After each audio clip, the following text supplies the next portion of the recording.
unique. Le projet doit être un projet unique. Alors, pour que vous puissiez maintenant entreprendre, chers étudiants, il faut d'abord étudier l'individu lui-même. Je suis toujours dans le sens des opportunités, hein, c'est important, parce qu'il faut déceler les opportunités et l'environnement.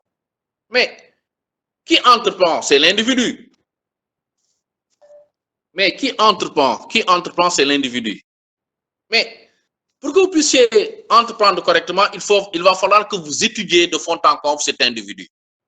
Et à ce niveau, en général, on dit il y a 3 types d'individus. Ça même, c'est pas dans le cours de création d'entreprise, même dans le cours de développement personnel. J'imagine on a dû vous dire cela. Il y a 3 types d'individus.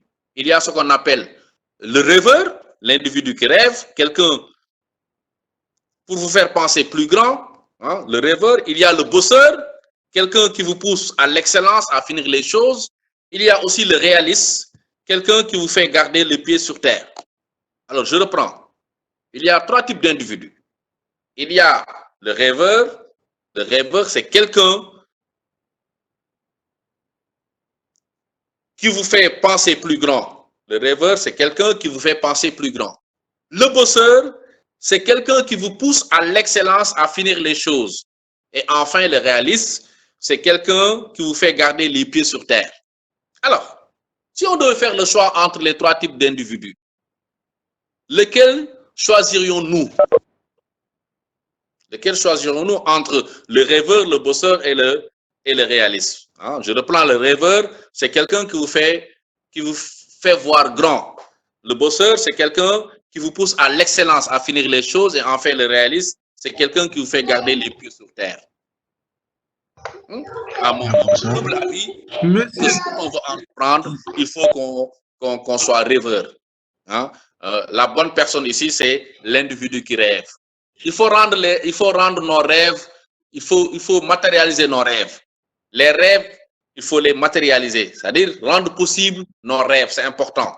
Donc, si vous voulez monter un projet, il va falloir que vous voyez grand, que vous avez de la prospection, que vous avez de la prospective, c'est important. Sinon, vous ne pouvez pas aller de loin.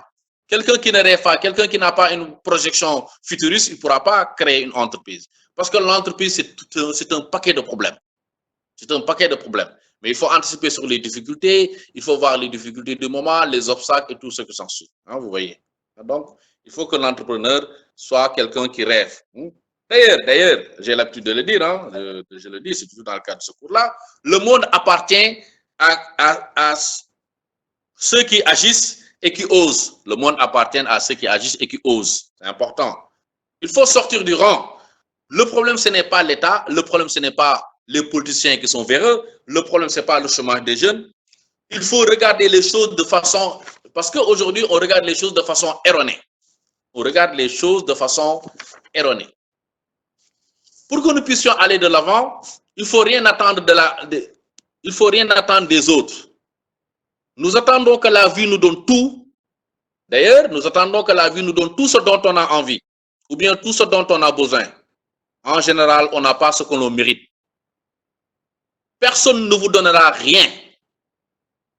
Vous ne serez jamais spécial si vous cherchez des solutions toutes faites. Ça veut dire qu'il faut que vous soyez inventif, il faut que vous osiez, il faut que vous soyez, que vous réfléchissiez à développer des projets. L'intelligence peut créer l'impensable, camarade. L'intelligence peut créer l'impensable. Utilisez-la, votre intelligence. Il y a des opportunités partout, mais si vous mettez à rêver sans pour autant matérialiser ces rêves, ça ne sera absolument à rien. Utilisez votre intelligence pour créer des projets. J'ai l'habitude de dire dans ce pays, aucun secteur n'est de trop, aucun secteur n'est saturé. Donc, tout peut aujourd'hui faire objet de projet. Mais en général, là où le bas blesse, les gens n'osent pas franchir le pas, c'est-à-dire aller de l'avant. Et c'est important que vous puissiez briser cette chaîne-là. Regardez là où personne ne regarde. Si vous voulez faire des projets, brisez les schémas préétablis. Il faut être fou pour réaliser un projet. Être entreprenant pour réaliser un projet. Vous êtes le véritable auteur de votre destin. Vous êtes le seul véritable auteur de votre destin. Vous réaliserez votre rêve, choisirez votre route, retrouverez votre conviction. Personne ne le ferait à votre place, camarade. Personne. Donc ici, en termes d'opportunité, chacun doit s'autodéterminer par rapport à son projet. Sinon, vous n'irez pas loin. Alors, ensuite, je suis toujours dans vos documents. Je développe maintenant le sens de l'initiative. Je développe maintenant le sens de l'initiative. Toujours, je suis à la page 2. Regardez bien votre document à la page 2. Fait ce qu'il doit sans contrainte, agir pour étendre et diversifier ses affaires, trouver les moyens pour obtenir un financement, voilà, et tout ce qui s'ensuit là. Alors, le sens de l'initiative, c'est quoi, camarades? Le sens de l'initiative n'est rien d'autre que le fait que chacun peut s'appuyer sur ses attitudes entrepreneuriales.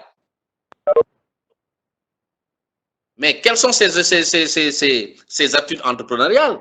Que chacun doit compter sur soi-même. C'est ça que ça veut dire. Le sens de l'initiative, c'est l'idée selon laquelle chacun compte que sur lui-même.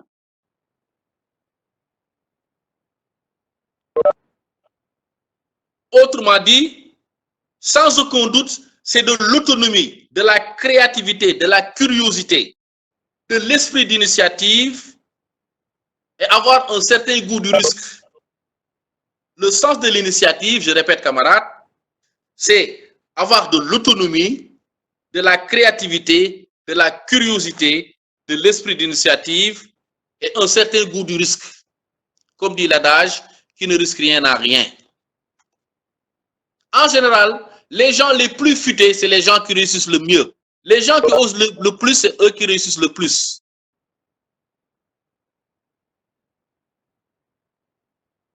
Il faut avoir aussi une forte dose d'engagement. L'envie, c'est important. Être motivé, c'est important pour réussir, avoir le sens de l'initiative. C'est la base de l'esprit d'entreprendre. C'est la base de l'esprit d'entreprendre que l'on peut définir comme étant la capacité de passer d'une idée à un projet concret. Ici, c'est la capacité de concrétiser une idée, de se mettre en projet, c'est-à-dire éveiller le goût d'entreprendre, mobiliser les énergies autour de votre projet. Je reprends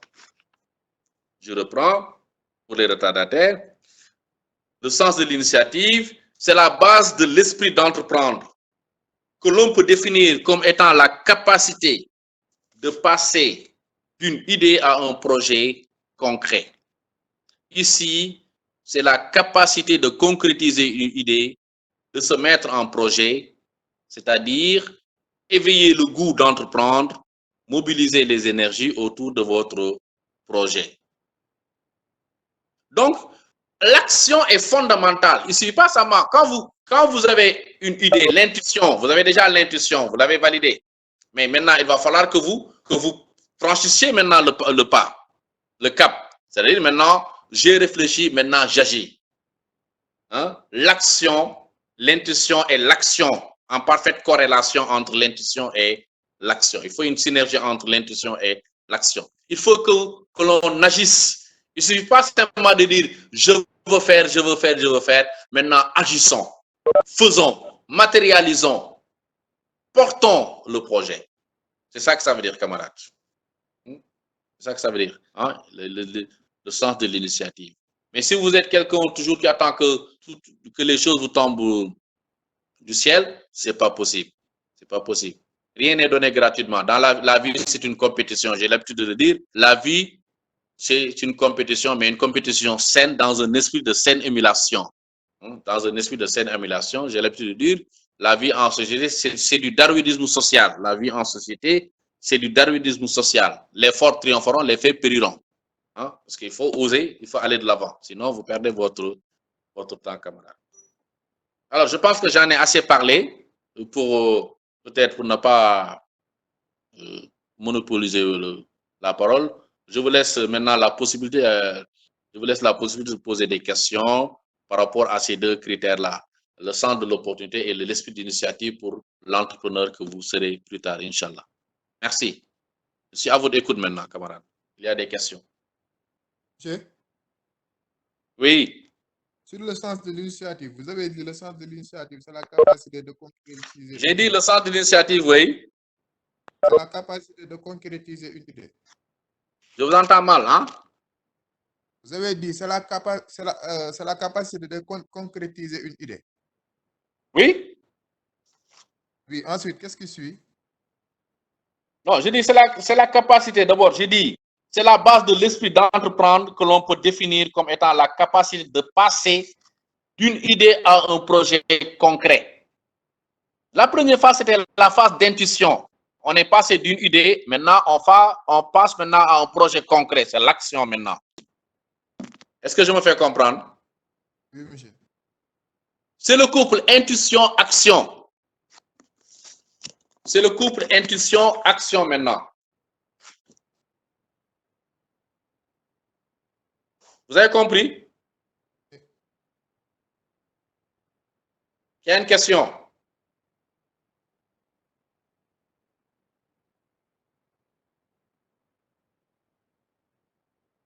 Il y a une question, camarade? Oui, j'ai une question. Oui. Est-ce que vous pouvez faire un peu sur le sens de l'initiative, un peu de deux phrases? Est-ce que je peux revenir sur le sens de l'initiative, deux phrases seulement. Le résumé de le sens de l'initiative. Sur le sens de l'initiative. Oui. Mais je l'ai dit tout à l'heure, je dis, pour avoir de l'initiative, il faut une certaine dose d'autonomie d'abord. Il faut de l'autonomie. Alors, vous m'entendez? Oui, monsieur, on entend, monsieur. Je dis, pour l'initiative, le sens de l'initiative, vous m'entendez? Oui. Vous m'entendez, camarade? Allô? Oui, monsieur, allô, monsieur, on vous entend. Vous m'entendez? Oui, monsieur, on vous entend. Oui, monsieur. Monsieur, on entend bien. Ok, d'accord, je continue. Je disais, pour le sens de l'initiative, il faut d'abord que vous ayez d'abord l'esprit d'initiative, il faut un certain goût de risque, il faut de l'autonomie, il faut de la créativité, il faut aussi de la curiosité. C'est important. Il faut aussi l'envie d'engagement, c'est-à-dire la motivation nécessaire pour mener à bon port votre projet. Vous avez compris?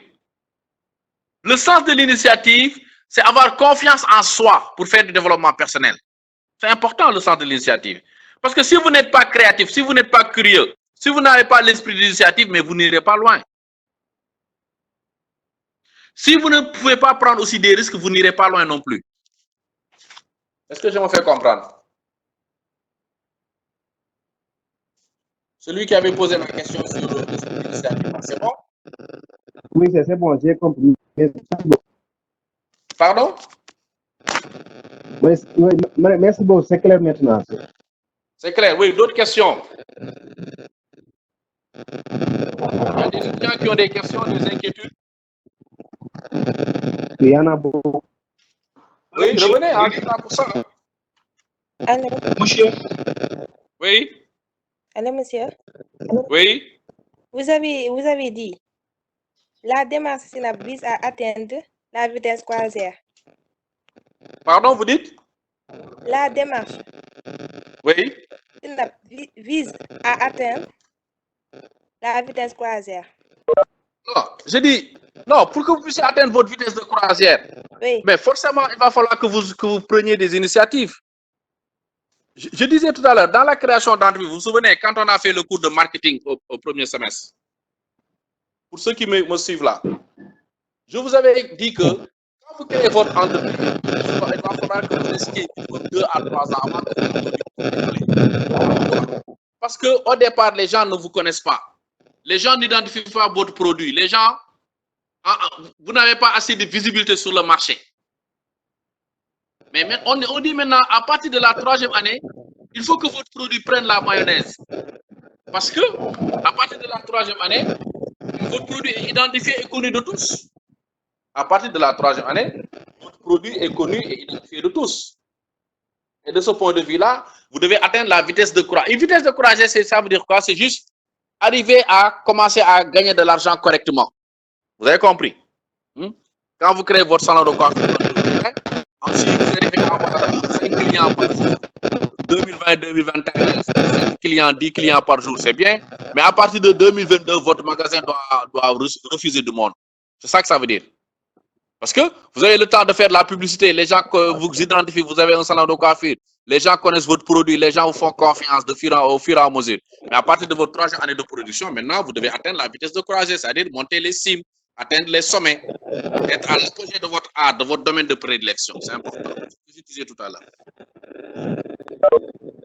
Oui? D'autres questions? Monsieur, Oui?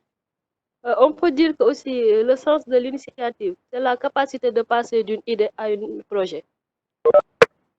Voilà, très bien. C'est le pas de passer de l'idée au projet. Très bien. Pour faire simple, vous avez compris.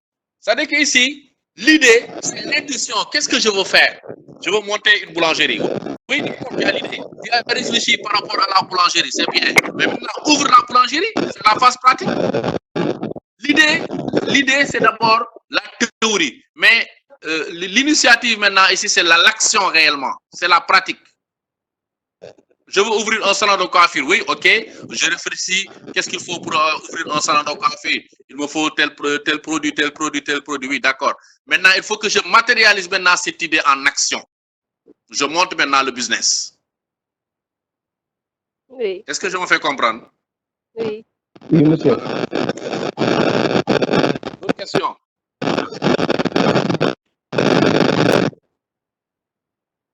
D'autres questions?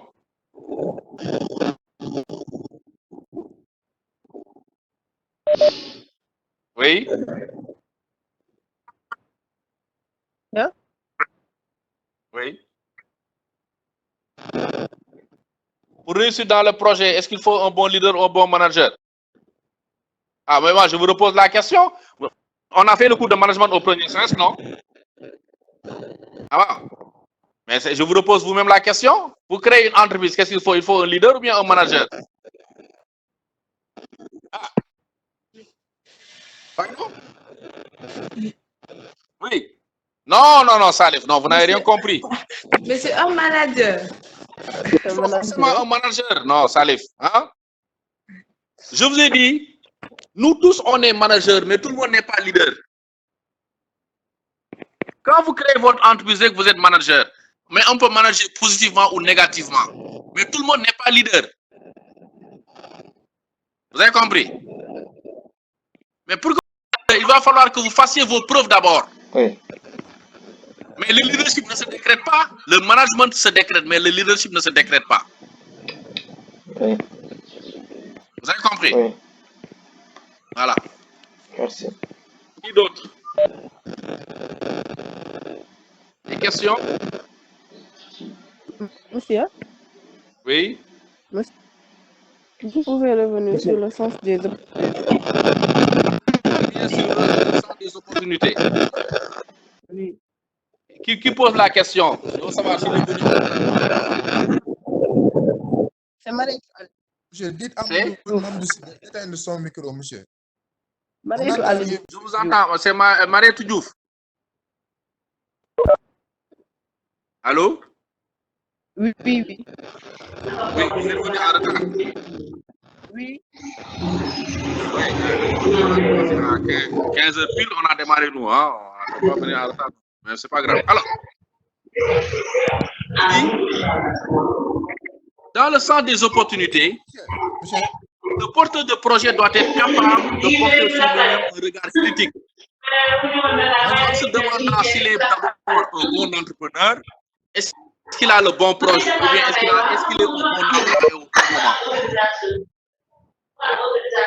Vous avez compris? D'abord ici, s'il vous plaît, il y a quelqu'un qui perturbe là avec